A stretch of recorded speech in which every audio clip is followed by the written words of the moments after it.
Lundi 7 octobre 2024 était jour de charité et de solidarité dans le chef-lieu de l'arrondissement de Fouquier. À l'occasion, plusieurs centaines de personnes sinistrées des inondations et éboulements dévastateurs qui ont affecté les villages de l'arrondissement de Fouquier. Sensible aux douleurs des populations vulnérables, le chef de l'État a entrepris de leur redonner un brin du sourire à travers d'innombrables dons de matériel de première nécessité.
Le ministre de l'administration territoriale, messager de la bonne nouvelle, s'est rendu personnellement au chevet des sinistrés à la place de l'indépendance de Fouquier.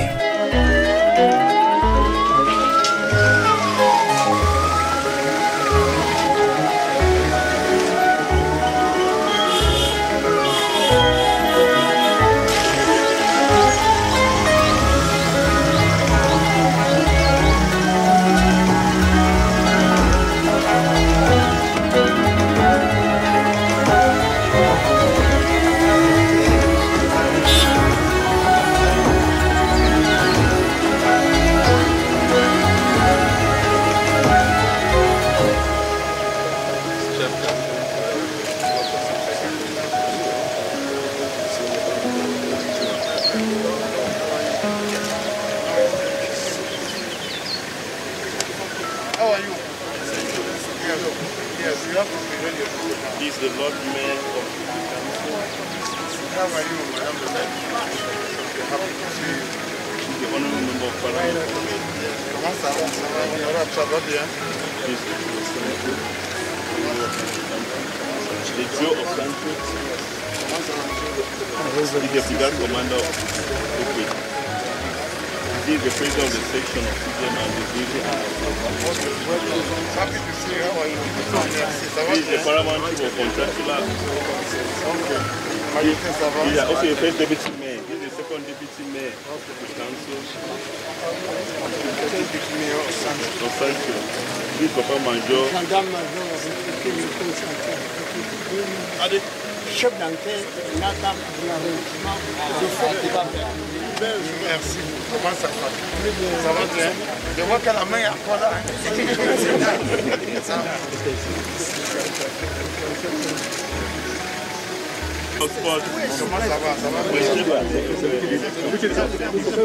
va bien? Majorité, comment ça va? Ça va bien? Comment ça va, Majorité? Ça va bien?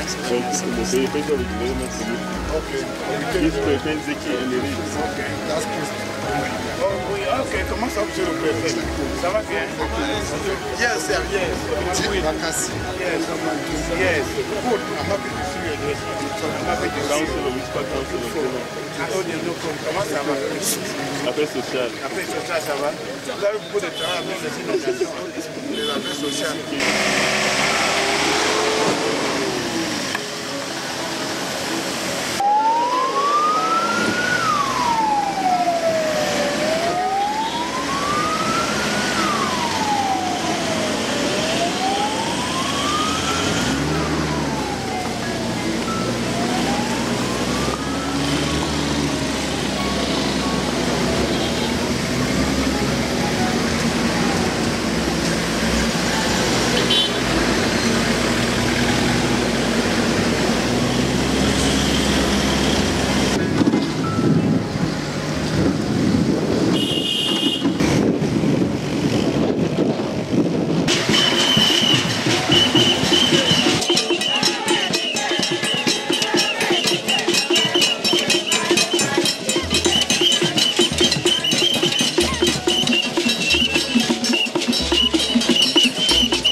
L'accueil de l'autorité administrative est somme toute particulier au regard de la solennité de la circonstance.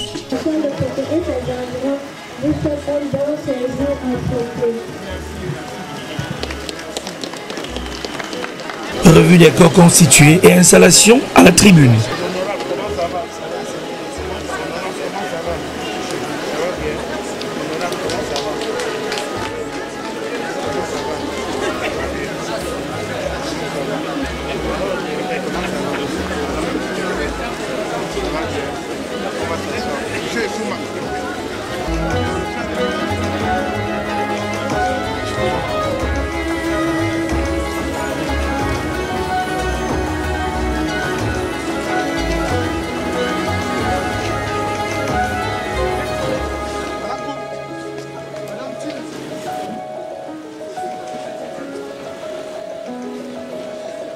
Hymne national exécuté par des jeunes élèves et collégiens de Fouquet.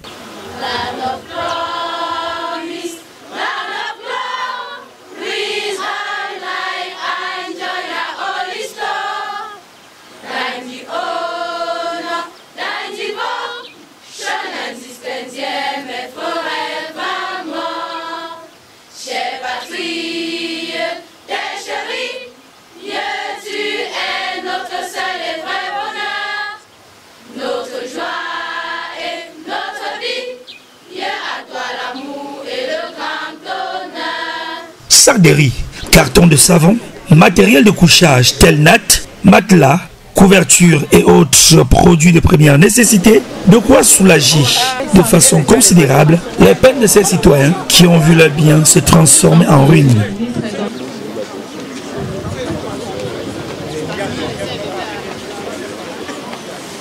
Propos liminaires de Madame le maire, Adrienne Demenou-Tapamo.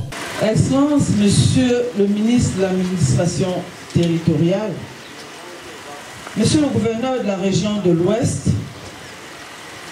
Monsieur le préfet du département de la Ménois, Monsieur le sous-préfet de l'arrondissement de Fouquet, honorables parlementaires à la Chambre haute et basse, Monsieur le président du Conseil régional de l'Ouest, ici représenté par sa vice-présidente, Monsieur le directeur général adjoint de l'Agence de régulation du secteur de l'électricité ARCEL, par ailleurs président de la section RDPC Ménois Sud-Est, Madame la directrice de la protection civile, autorités administratives, politiques, religieuses et traditionnelles en vos titres, rangs et grades dûment respectés, chères populations sinistrées des villages Bandoum, Ndoundé, Fotoufe, Lenla, Tsenla, Fomopia, mesdames et messieurs, chers camarades militantes et militants du Rassemblement démocratique du peuple camerounais, chers invités, c'est un honneur tout particulier et inestimable de prendre la parole ce jour, 7 octobre, devant cet important parterre de personnalités, à l'occasion de la visite de reconfort de son Excellence, Monsieur le ministre de l'Administration territoriale, aux sinistrés des catastrophes naturelles survenues dans notre commune le vendredi 27 septembre 2024. Cette visite de son Excellence, Monsieur le ministre de l'Administration territoriale, dont le but est de palper du doigt le quotidien des populations de notre commune, depuis l'avènement de cette série de glissements de terrain et d'inondations, arrive à point nommé. D'autant plus que les efforts locaux de gestion de ces catastrophes par la commune tendent à s'épuiser. En effet, le 27 septembre 2024, suite aux précipitations intenses et prolongées enregistrées dans notre commune, les villages Bandoum et Ndoundé dans la partie sud, limitrophes avec les communes de Kekem et Sanchou, ont été le théâtre du déferlement des eaux et des boues venues des montagnes environnantes causant d'importantes inondations qui ont fait d'énormes dégâts matériels, tant sur les infrastructures publiques que privées. Fort heureusement, aucune perte en vie humaine n'a été enregistrée. L'ampleur des destructions observées en aval est à la mesure du volume des matières que les eaux ont drainées d'amont, cassant tout sur leur passage. Les troncs d'arbres, les boues et autres agrégats ont accentué les destructions et occasionné d'énormes dégâts qui se résument ainsi qu'il suit. Destruction d'environ 105 habitations dans la seule localité de Bantoum. Destruction des exploitations agro-silvo-pastorales. Destruction des routes, des ponts, des écoles, des centres de santé, des réseaux d'eau potable et d'électricité. Perte des pièces d'identité et d'état civil des habitants emportés par les eaux. En réaction à cette situation d'urgence, Monsieur le sous-préfet de l'arrondissement de Fouquet et ma modeste personne sommes descendus sur le terrain à Bandoum dès samedi 28 septembre pour palper du doigt l'ampleur des dégâts, disais-je. Y étant, nous avons urgemment référé les blessés enregistrés au centre de santé le plus proche pour prise en charge en rassurant au mieux la population. Dans la suite, nous avons pu procéder au dégagement d'une voie, j'allais dire d'une piste d'entrée à Bandoum, jusque-là jonchée d'arbres, et qui est la seule exploitable à ce jour. Il s'agit de l'axe Fouquet-Fomopéa-Bandoum de 22 km, ce qui a permis la première intervention dans la zone sinistrée en y accédant par moto. L'axe Fouquet-Foutou-Bandoum étant complètement coupé par 8 glissements de terrain et une rupture de pont. L'axe Kekem-Foyen-Tchabamengui-Bandoum étant lui aussi coupé par les inondations et la rupture du pont limitant les arrondissements de Fouquet et de Kekem.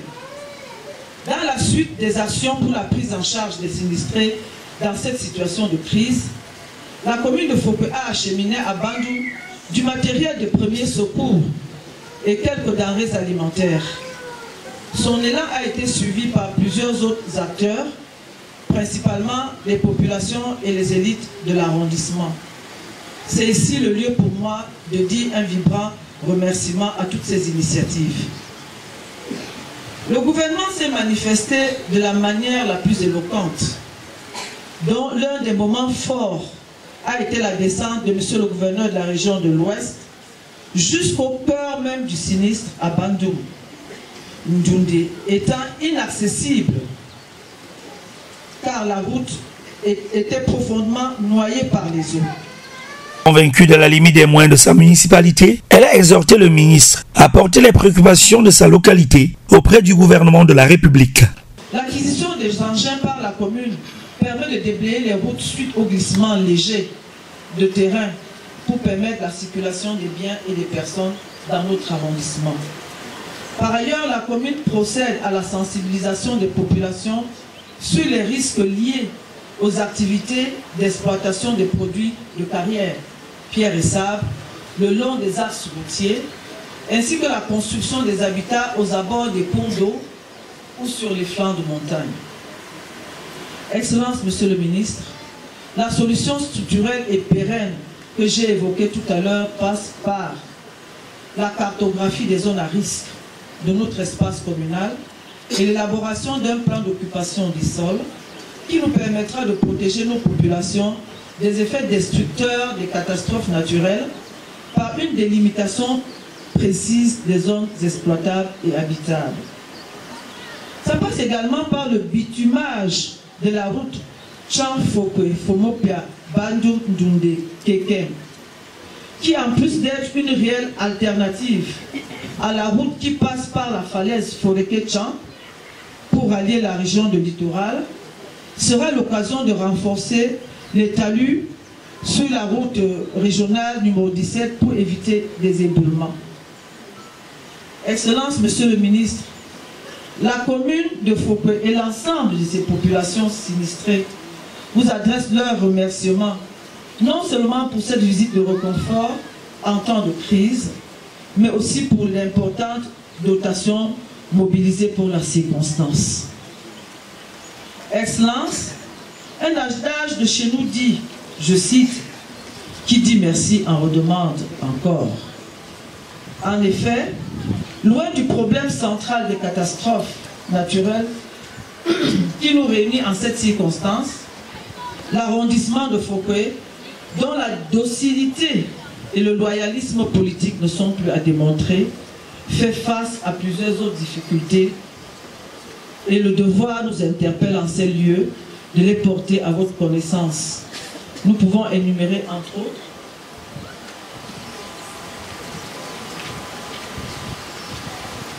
le renforcement des parcs d'engins lourds de la commune de Fokwe afin de rehausser sa capacité d'intervention sur les routes communales et renforcer l'économie locale qui est essentiellement agro-pastorale. Le renforcement de la ligne électrique de notre arrondissement. La construction de la sous-préfecture de Fokwe, car l'édifice qui l'abrite aujourd'hui date des années 1960. Bref, l'occasion d'une audience nous permettrait de mieux égrener l'ensemble des difficultés auxquelles la commune de Fokwe, qui vous accueille ce jour, fait face. Elle a dressé le tableau des différents sinistres qui se sont déjà produits au sein de sa municipalité afin de mieux fixer l'illustre haut du jour sur le caractère accidentogène de leur environnement. Excellence, Monsieur le ministre, il est facile d'observer que d'une année à l'autre, ces sinistres gagnent en intensité et en territoire. En effet, de manière systématique et récurrente, l'axe routier Fokwe, Fomopea, Bandung connaît des éboulements chaque année. En 2018, en pleine période de campagne pour l'élection présidentielle, cet axe a été coupé, isolant Fomopea, Bandung et Ndundé. Sans l'intervention diligente du ministre des Travaux publics, l'organisation des élections dans ces localités aurait été d'une extrême difficulté.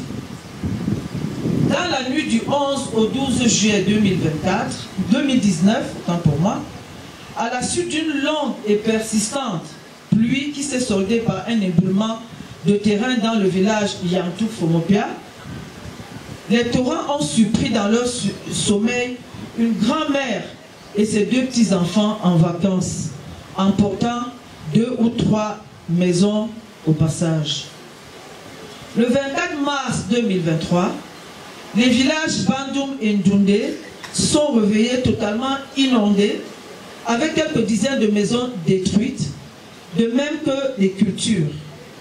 On ne parlait à ce moment que de Bandung et de Ndundé. Le 27 septembre 2024, la violence a été multipliée par 10. Près d'une centaine de maisons détruites, Excellence, des ponts détruits, des routes totalement noyées, une école détruite, un centre de santé partiellement détruit. Nous n'évoquerons pas les cultures qui sont entièrement sous l'eau. Cet accroissement exponentiel de l'intensité et de la récurrence des sinistres a des conséquences graves sur la sécurité des personnes et des biens et déséquilibre l'économie de l'arrondissement avec d'importantes conséquences sociales. La situation de Fokwe appelle des solutions structurelles qui vont au-delà des moyens de la commune. Madame le maire a clôturé son propos par le profond message de remerciement des populations de l'arrondissement de Fokwe au chef de l'État pour cette action caritative au moment où ils en avaient le plus besoin. Aujourd'hui, vous êtes ici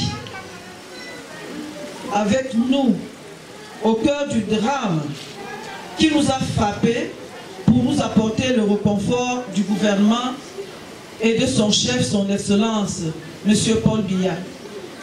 Recevez les profondes gratitudes des populations sinistrées et de toutes les populations de l'arrondissement de Fokwe, Excellence.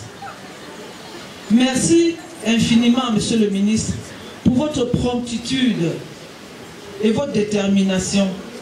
Nous vous prions de transmettre les remerciements des populations de Fokwe à son Excellence Paul Biya, président de la République, chef d'État. Des groupes de danse traditionnels, des membres des communautés rurales, ainsi que des agents des partis politiques présents pour communier avec les populations affectées. Le propos de réconfort du ministre de l'administration territoriale apaise les cœurs et redonne de la vitalité à ces parents encore sous le choc de ces multiples catastrophes naturelles. Monsieur le gouverneur de la région de l'Ouest, Monsieur le préfet du département de la Ménois, Monsieur le sous-préfet de l'arrondissement de Fouquet,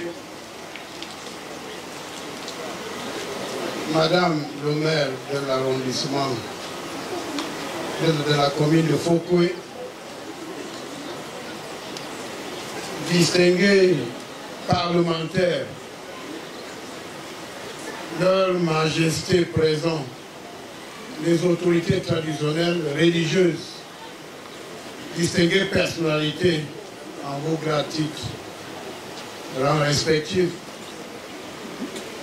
Je suis heureux d'être avec vous aujourd'hui, mais je vous apporte un seul message. C'est le message de réconfort de son Excellence, M. Paul Biya, président de la République du Cameroun, chef de l'État, père de la nation, ainsi que celle de Madame Chantal Biya, première dame du Cameroun. Je suis ici pour une cérémonie simple. C'est pour remettre le don du couple présidentiel aux sinistrés de votre arrondissement. Le chef de l'État a été informé de ce sinistre qui était extrêmement dur. Et le chef de l'État lui-même a constaté que les autorités administratives, commençant par le gouverneur, le préfet, ainsi que tout le monde, Madame le maire, les forces de maintien de l'ordre, et beaucoup de bonne volonté se sont mobilisés promptement pour secourir les sinistrés de cet arrondissement. Je pense, Madame le maire, vous avez tout dit, je n'aurai pas beaucoup de choses à dire. Les sinistres, les inondations, les éboulements, aujourd'hui on peut dire qu'on vit avec ça. C'est dans le monde entier. Nous faisons face à ce qu'on appelle communément le changement climatique. Il y a également ce qu'on peut appeler la variation de la météo, qui a complètement déréglé, n'est-ce pas, la norme. Et aujourd'hui, on peut avoir des pluies pendant la saison sèche, comme on peut avoir le soleil pendant la saison de pluie. Le ministre Paul Atangandji appelle à une vigilance accrue, surtout dans ces zones à risque potentiel. Nous devons anticiper et nous devons prendre les mesures préventives. Alors, Madame le maire, vous venez de dire quelque chose qui est important. Il y a des zones constructives et des zones non constructives. Avec le plan d'urbanisation, c'est facile de savoir qu'on peut aller à gauche, on peut aller à droite. Il y a des zones où il ne faut pas y aller. Donc, je crois que nous sommes aussi dans la logique de la sensibilisation. Le président de la République m'a chargé d'insister sur le mot sensibilisation. Parce que nous sommes tous partenaires. Votre malheur ne nous fait pas plaisir. Il y en a qui ont perdu, comme vous le dites. Ils ont perdu des biens, des documents importants et autres.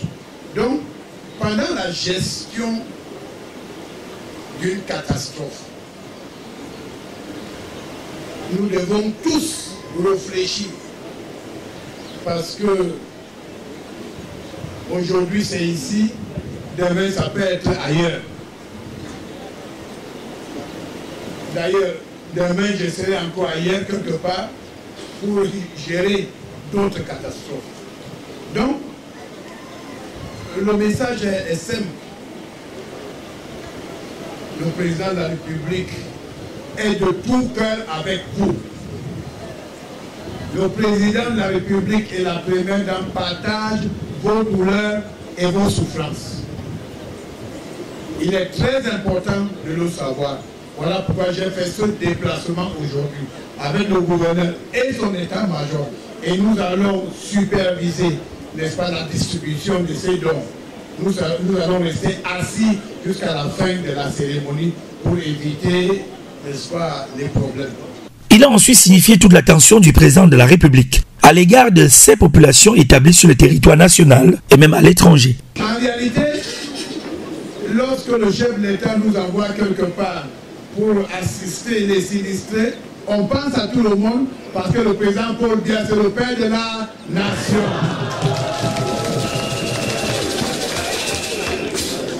Et la force du président Paul Biya, c'est parce qu'il pense à tout le monde. Le président Paul Biya n'oublie personne. Le président Paul Biya n'oublie personne. La première dame, Madame Chantal Biya, n'oublie personne. Voilà pourquoi nous sommes là aujourd'hui. La tutelle de l'administration territoriale a clos son propos par des messages d'encouragement à toutes les forces vives et même aux âmes de bonne volonté ayant secouru les populations vulnérables en cette période de crise. Donc je voudrais vous dire, Madame le maire, nous allons bien exploiter le document que vous avez donné. Je crois que dans votre discours, tout est clair.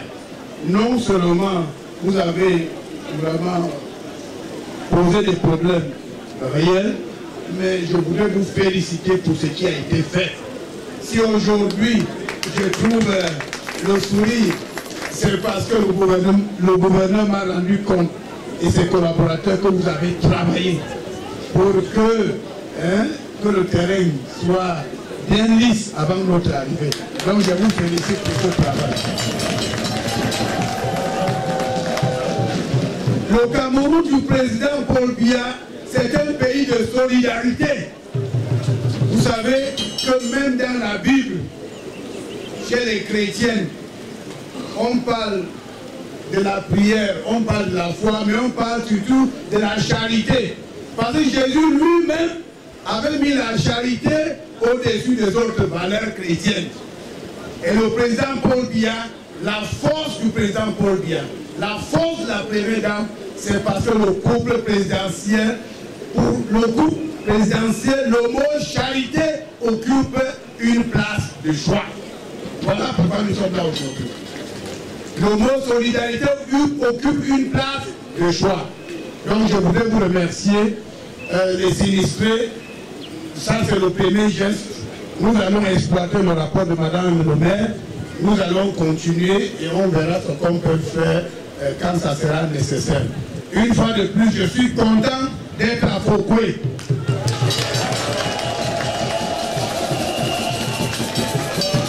Et je voudrais vous rassurer que je reviendrai encore une fois à Fokwe. Je vous remercie, soyez courageux, recevez les salutations du président de la République et de la première dame. Je vous remercie. Remise symbolique du don de chef de l'État et ouverture des distributions. Sous la très bonne coordination des agents de la protection civile, chaque sinistré a pu entrer en possession d'un package bien consistant.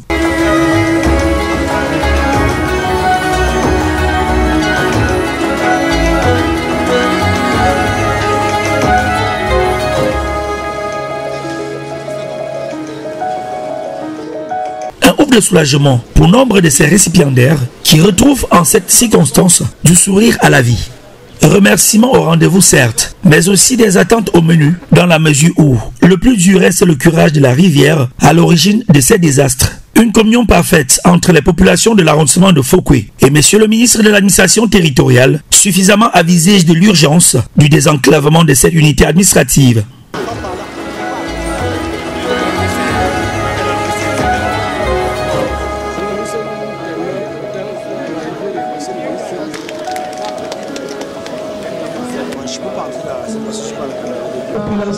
Vous avez vu le geste qu'a posé monsieur le préfet du département La Ménois il y a un instant. Il m'a remis ce pluviomètre qui qui lui a été remis par les soins de la direction de la météorologie au ministère des Transports. Cet instrument va nous permettre de mesurer la pluviométrie dans tous nos territoires et de prévoir les catastrophes, de les éviter en temps réel. Merci beaucoup. Nous étions à Yagua, on est un peu partout pour les sinistres.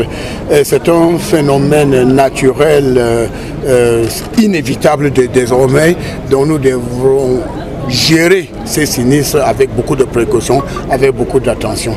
Et comme je disais tout à l'heure, le président de la République, son Excellence Paul Biya, nous a donné des hautes directives claires en disant que nous devons dorénavant anticiper sur les sinistres qui sont inévitables. Ensuite, les mesures de prévention, c'est-à-dire nous avons les bulletins climatiques qui sont exploités et nous envoyons donc les informations aux autorités administratives en disant ne restez pas dans les zones qui sont mauvaises et puis il faut parfois quitter même avant que les pluies n'arrivent. Donc c'est un travail de sensibilisation. Parce que d'un côté, le chef de l'État envoie des secours importants aux sinistrés. Et de l'autre côté, le chef de l'État nous demande également d'éduquer ces populations. Ce sont un sentiment de joie, bien que ce soit un événement malheureux. On aurait bien voulu recevoir le ministre de l'État pour une occasion aussi.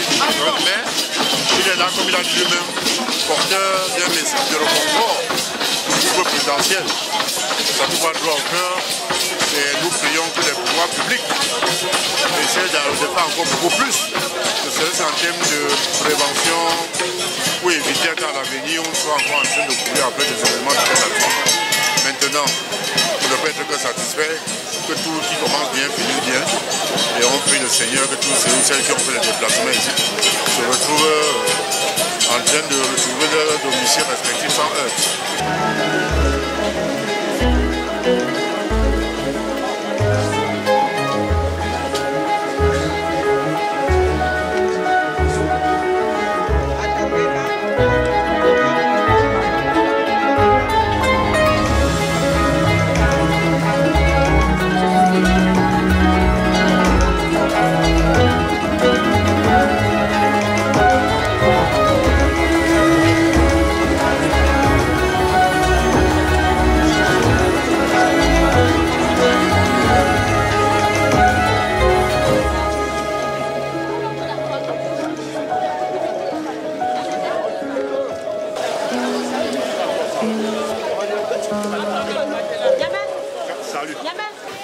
J'étais serré à la maison, à la réunion vers la fin.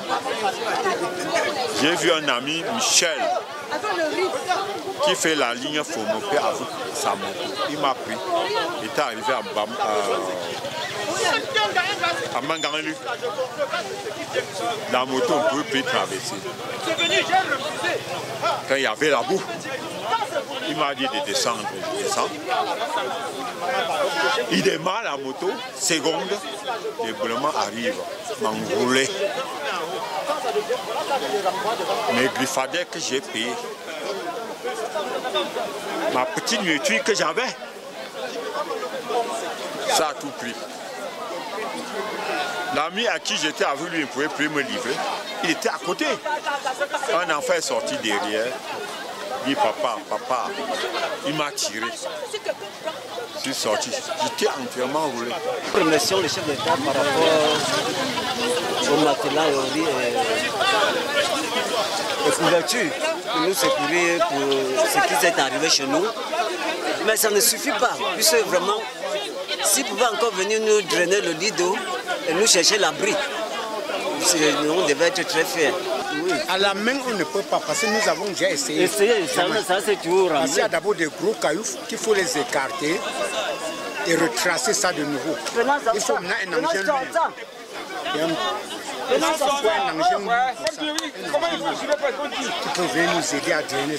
C'est à travers des danses et réjouissances diverses que le patron de l'intérieur a quitté le sol de Fokwe avec la certitude que les populations sinistrées ont en leur possession de quoi se nourrir et se couvrir en attendant la reprise optimale de leur vie normale.